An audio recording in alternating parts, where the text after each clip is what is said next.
Hey there, and welcome to the CMMC Compliance Guide podcast. I'm Austin And I'm Brooke. from Justice IT Consulting, where we help businesses like yours navigate CMMC and NIST 800-171 compliance. We're hired guns, getting companies fast tracked to compliance. But today, we're here to give you all the secrets for free. So if you want to tackle it yourself, you are equipped to do so. Let's dive into today's episode and keep your business on track. Today, we're talking about vendor marketing when it comes to CMMC, specifically the claim you see everywhere by every vendor, it seems. They'll say something like, we cover 80 or 90 or 60 out of the 110 requirements. Today, we're going to talk about what that actually means and some of the nuances behind that. Okay, Brooke, so when a vendor says they cover a certain number out of the 110 requirements, what does that actually mean? Well, could mean a few different things, right? Depends on what kind of solution it is. You need to really look into it and see. Some of them cover the control fully. It also depends on how you've deployed whatever solution it might be, right? If that's the only solution you're using to cover a certain set of controls, then yeah, they very well might cover most of those controls they say they cover. But you also, part of that is documentation. And while you might use some of their documentation, it's still got to be customized. So, whether they support it, whether they, it's an all-in-one environment, whether they cover some of the controls or whatever. On a lot of these solutions, yes, they may cover 90 out of 110 of the controls, but you need to figure out what that really means and look down into the fine details. And I'm not saying they're lying, really. It's marketing, and that's how everybody tries to get you to buy their CMMC solution in a box. I just call it that. That's kind of I don't mean it to be a derogatory term, but that's, their solution for CMMC. They try to get you to buy it by, or at least get you to come talk to them by saying that they cover 90 out of 110, and they're not lying. But you got to figure out, what does that actually mean, right? Do they fully cover it? Do you have to do your part? The answer there is almost always, yep, you do. You have a part to play there. So you can't just depend on them and just not worry about it. Well, that brings me to my next question.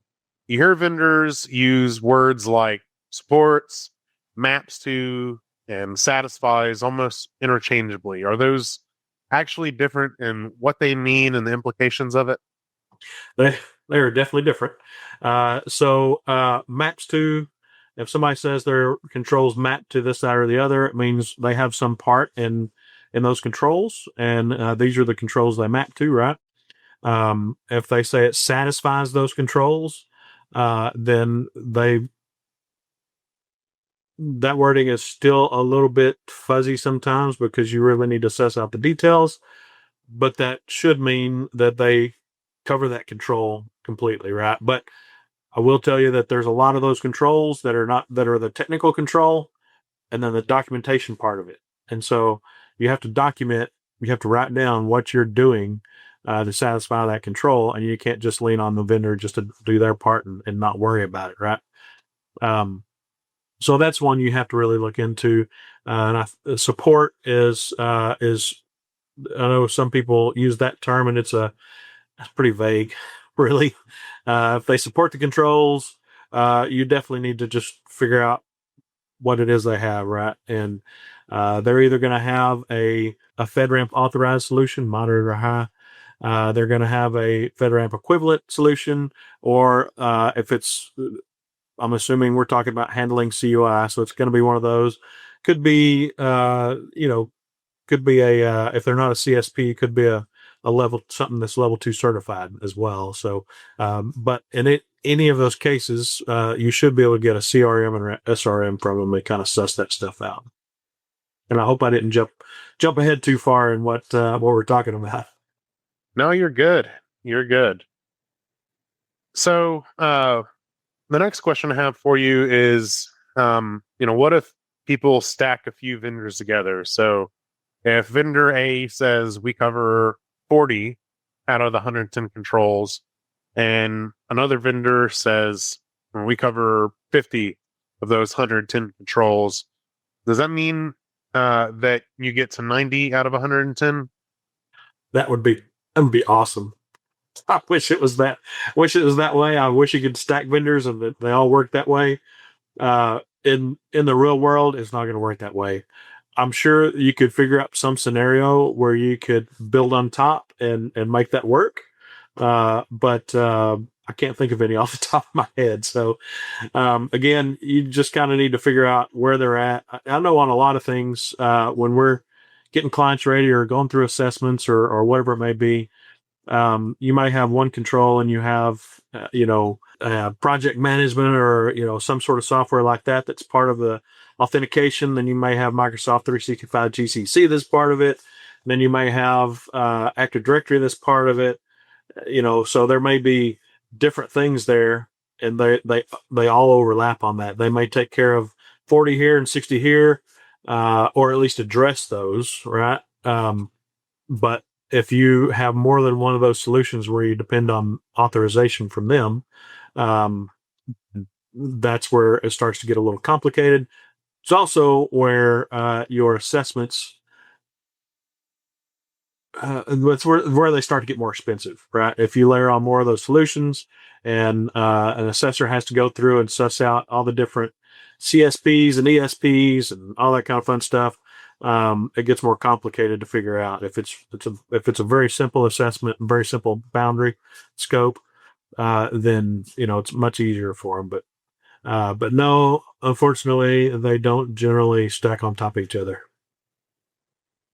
And I would assume that would mean that two different vendors might even have to have the same control satisfied, depending on what the solution is. So if you have an ERP that's FedRAMP, and then you have some CUI storage solution that's FedRAMP, then they might have to have both the same controls covered, and you're not double dipping there, but you're using both products, and they both have to have the same controls. Anywhere CUI goes, all the 110 controls have to be applied. Absolutely. Even if you have something like Microsoft 365 GCC High, and you're using it as your single point of authentication, where maybe your ERP or MRP or whatever it is, or whatever other solution authenticates against that. That's great. Single sign-on is wonderful. It simplifies some things. You can most ERP solutions won't allow you to manage at the device level, just the user level. So that's a really good thing to hint. That's a really good thing to implement single sign-on with 365. But you still are going to have other parts of that. Their permissions are likely still going to be not in 365, but in the other tool. So it's, even if authentication is taken care of, the roles and the functions and stuff like that won't necessarily be.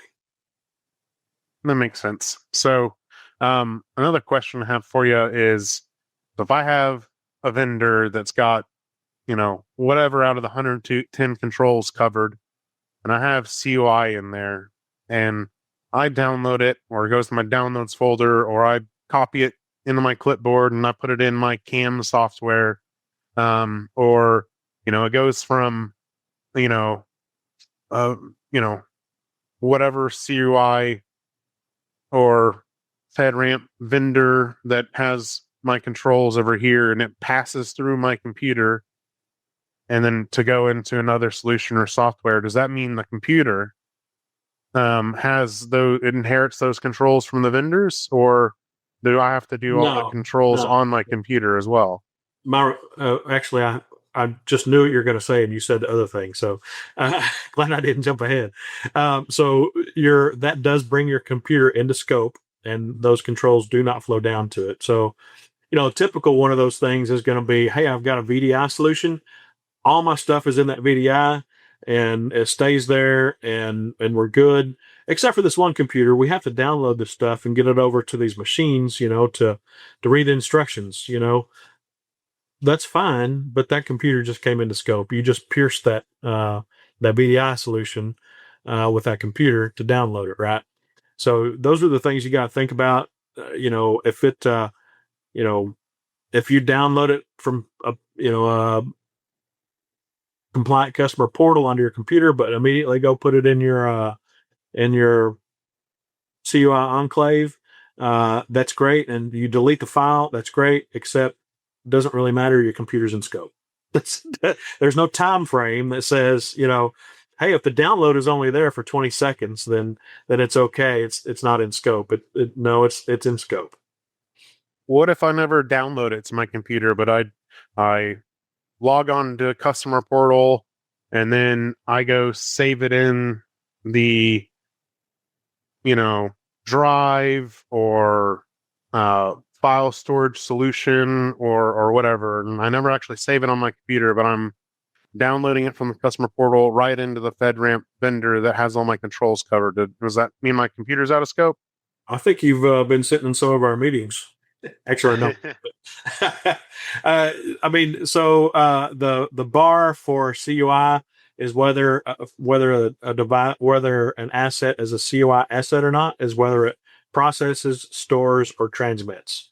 So at that point, you just transmitted it, right? And you may have even processed it. So depending on what you did with it. So yes, that is if you process, store, transmit CUI with an asset, then it's a CUI asset. Absolutely. So that means the computer is in scope. I can't get around that. Nope. Okay.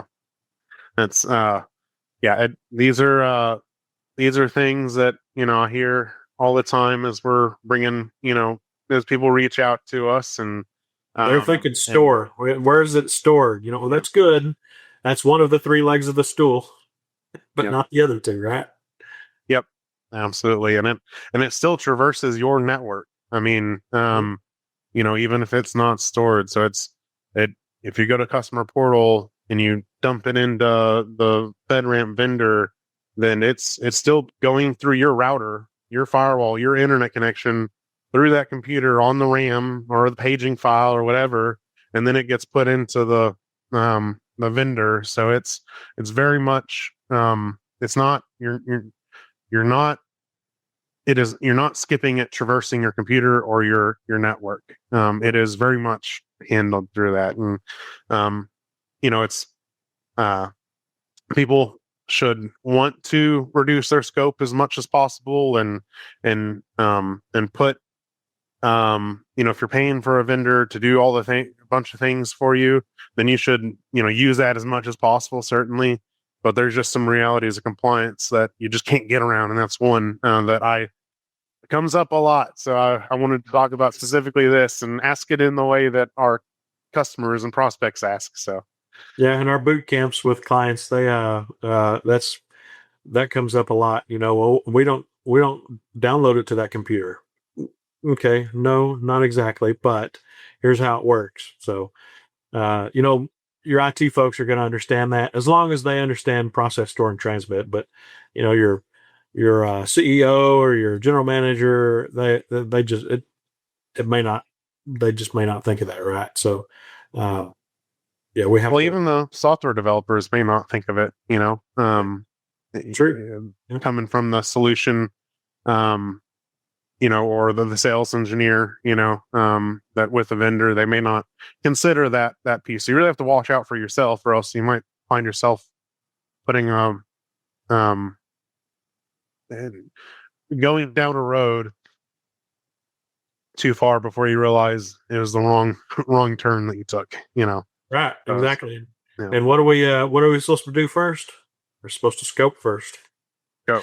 Yeah. Figure out the flow of the information. Absolutely. So, all right, on to our next question.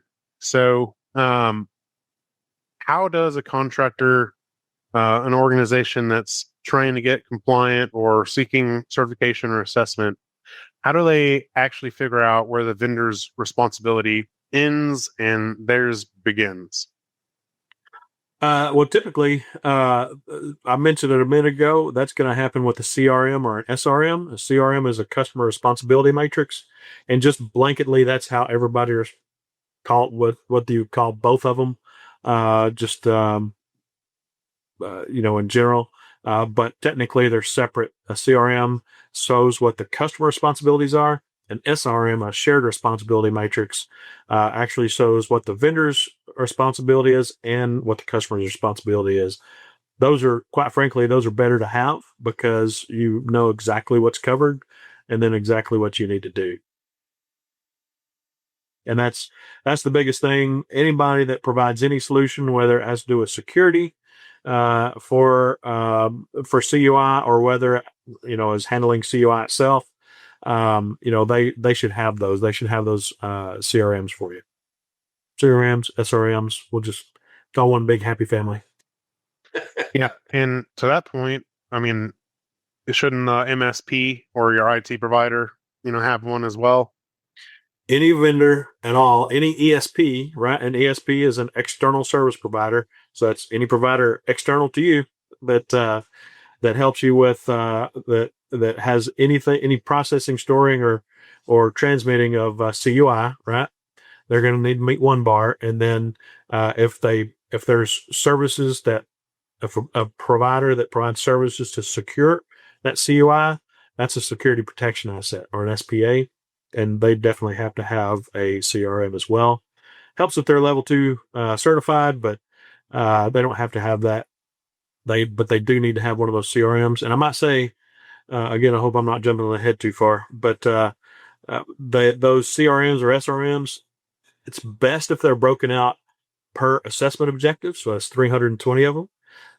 But they at least be broken out into the controls, 110 controls of CMMC or NIST 800-171. So they have to be broken out like that before an assessor will accept it. They won't accept anything based on NIST CSF or ISO 27001 or anything else. They won't take those. They'll take, so they have to be based on CMMC controls, preferably assessment objectives. Makes it easier.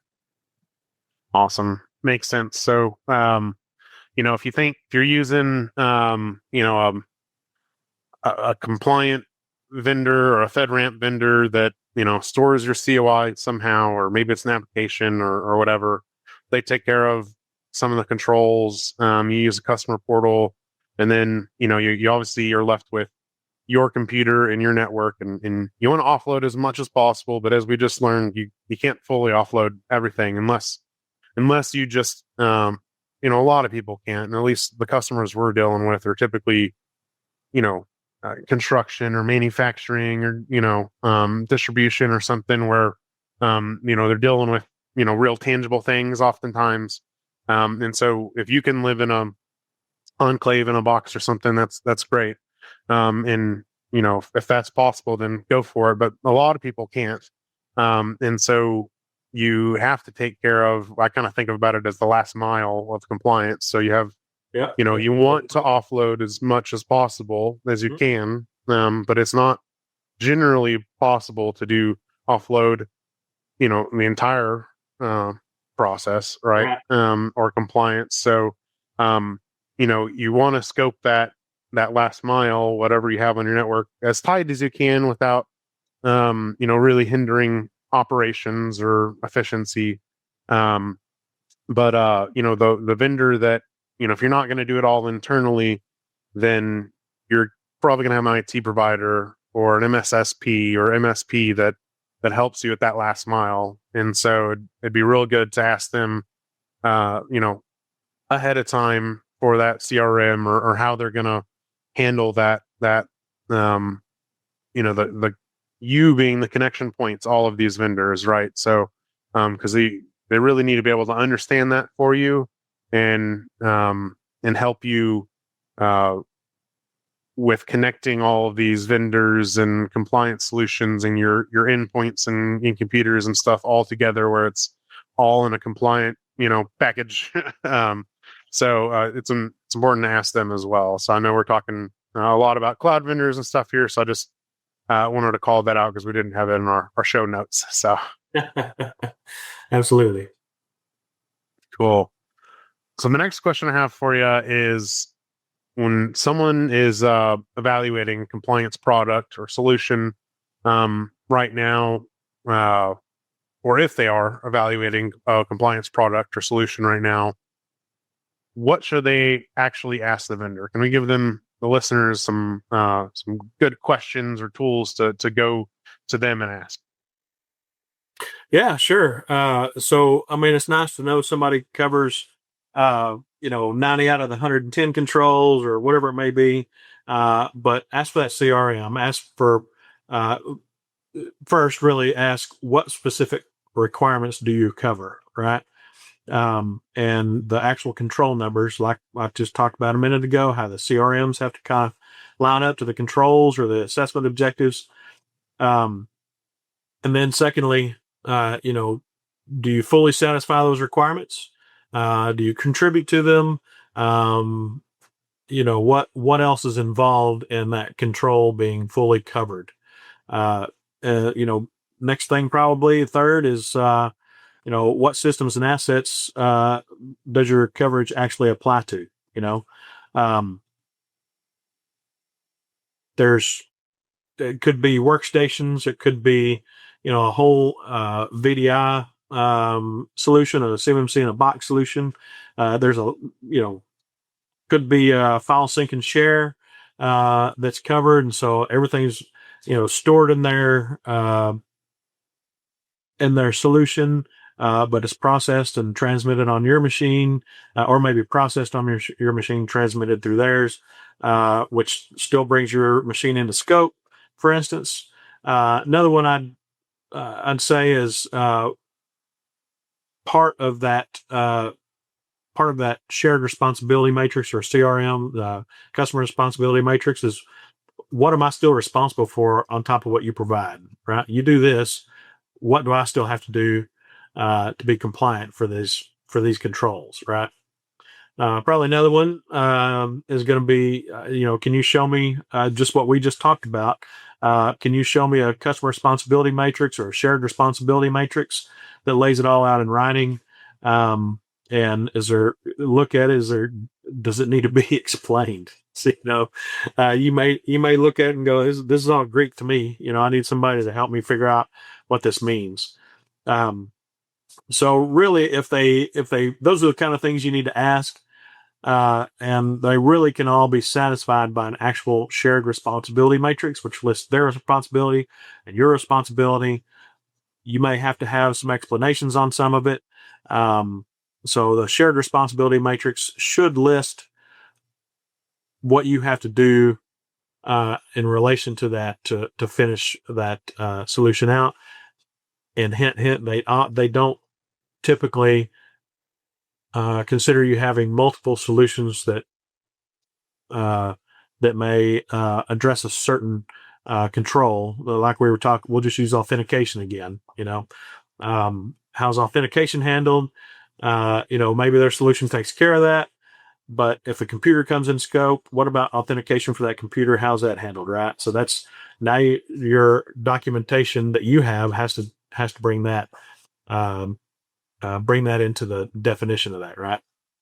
So those are the kind of things you need to talk about, need to ask, and make sure that you're very clear on with those vendors. And I'm not here to say that they're lying. They're not lying. They're trying to explain to you that, hey, we've got all these controls that we cover, and we make it a lot easier for you. And you know what? There's a lot that do. We use some of those vendors, and they do take care of some of those controls, but most of the time they don't fully satisfy those controls because there's more to the equation than just their product, right? Kind of like when I was still I guess I still do take exams for the CCP and all that kind of fun stuff. But when I was taking more certification exams, Microsoft, old Novell NetWare, and all that kind of fun stuff, when you took their test, you don't think about the real world. You think about their little product, their little environment. Their questions are based on that. They're not based on the real world. So if this is a Novell NetWare or a Microsoft centric solution or a Cisco centric solution, how would I answer this question, right? And so that's the same mindset you need to bring with these shared responsibility matrices, I guess is a plural. So That's the same mindset you need to bring with that. So they're coming at it from just their solution. And that's all they're coming at it with. Typically, that's all they're coming at it with. So you've got to understand, again, first thing you need to do is scope before you ever even go talk to a vendor. You don't need to talk to a vendor until you've properly scoped, right? Figured out your data flow, figured out what it is, what it needs to be, and then figure out vendors to fit a solution for you, right? So, anyway, that's what you need to do. And again, the real world is always going to be a little bit different than a vendor's takeoff. Yeah. So, the vendor is going to be thinking about it strictly from their context of their relationship with you within the context of the solution they're providing and nothing else, right? Yeah. I mean, and that's understandable. They can't think about, 500 million different kinds of ways it could be used and give you solutions for each one of them, and it's a tall ask. Yeah. Yeah. And so that, you either need someone on your team that can really, pick up the football and run with it from a compliance perspective, whether that's you, or whether that's someone that you go find and hire that's a CCP or something that can, act, watch out for numero uno, and make sure that they're ingesting all these vendors that you're looking at using, and then, look at, what your business is actually doing and how you're actually handling CUI and what you plan to be doing, and then be able to integrate it all from your perspective, not from the vendor's perspective. So that's either someone that you need to, build in-house, within your own skill set, and someone else's skill set on the team, hire somebody internally, or outsource it to a good consultant or something that can figure all that out for you. So, because your product offerings aren't going to be able to do that for you. Right. Another thing I'll add in there, using somebody internally, whether you hire or tap somebody to do that. If they aren't already a CMMC expert, then they need to be trained up to be a CMMC expert, and they need to have a lot of exposure. And so that's going to be, exams, that's going to be conferences, that'll be their life for a while to try to figure all this stuff out. They have to know what define means, what identify means. They have to understand what monitor means. They'll have to understand all these words and how what they really mean in an assessment, right? For an assessor's mindset. Because what an IT guy thinks of as define or identify or list, might be a lot different than will be a lot different than what an assessor thinks it means and what it actually means for CMMC, right? Yeah. Yeah. And we hope you love our podcast, and that it's a great resource for you, but we are not a substitute for good old fashioned book learning, when it comes to that stuff. So you're still going to have to go source those if you're going to develop that skill set within yourself or someone in house, and they still need to go get those classes or training that is more formal in nature. Hopefully we're able to give you good context and information around it, but you still really need those resources, don't you? You do. I was going to say that, you might be able to go listen to, hours upon hours upon hours of all our podcasts and listen to us rambling. But it'd probably be a whole lot quicker to go get a certification and read some other material to get directly to the point rather than, us rambling. But hopefully these are I was going to say entertaining. Hopefully these are instructional and informational for people, which it seems like it is. We get some good comments. So hope that helps. Hope this helps. Absolutely. So, where are you headed? I hear you're going on vacation. Tell us about it. I am going on vacation. So my wife and I have been to Scotland a couple of times, and we just really love Scotland. We also have Scottish roots. Both her and I, different Scottish roots, just so you know. And so, It's good to clarify. Yeah, exactly. And so I've never wanted to go to Scotland in August because that's when everybody in the UK and all over Europe and other parts of the world, that's when they take their vacation. And a bunch of them, a whole ton of them go to Scotland, and it is busy, busy, busy. And so I've never really wanted to go, but there's the Royal Edinburgh Military Tattoo that happens at the Edinburgh Castle. And it's a whole bunch of bagpipes and drums, and then some other military bands from around the world that come and play. And it's a really, really cool thing. I've seen videos of it and whatnot. You can look it up on YouTube and see. And if you have any inkling of liking bagpipes and drums, then you'll love it. But we've always wanted to go to that, but I never wanted to deal with the crowds. I figured I had so many airline miles from going to all these CMMC conferences that I would use them, and so we bought us airline tickets to go to the military Royal Edinburgh Military Tattoo, and we're gonna dip in, be there for a couple of days, see the show, and then come back home. There you go. There you go. When you first told me about it, I thought you were getting a tattoo in Scotland. So Yeah, now I that's what a understand. couple other people have said. So you're getting a tattoo of Scotland? No, not this old boy. Well, I'll tell you, me and my wife went to Dublin on St. Patty's Day, and that was an absolute blast. So I can only imagine what that'll be like. Hopefully it's just as fun as our trip. So Well, I'm hoping, fingers crossed, right? awesome. Absolutely. Well, we'll go ahead and finish it up here, so we don't bore the listeners. If you have questions about what we covered, please reach out to us. We're here to help fast track your compliance journey. Text, email, or call in your questions, and we'll answer them for free here on the podcast. You can find our contact information at cmmccomplianceguide.com. Stay tuned for our next episode. Until then, stay compliant, stay secure, and make sure to subscribe.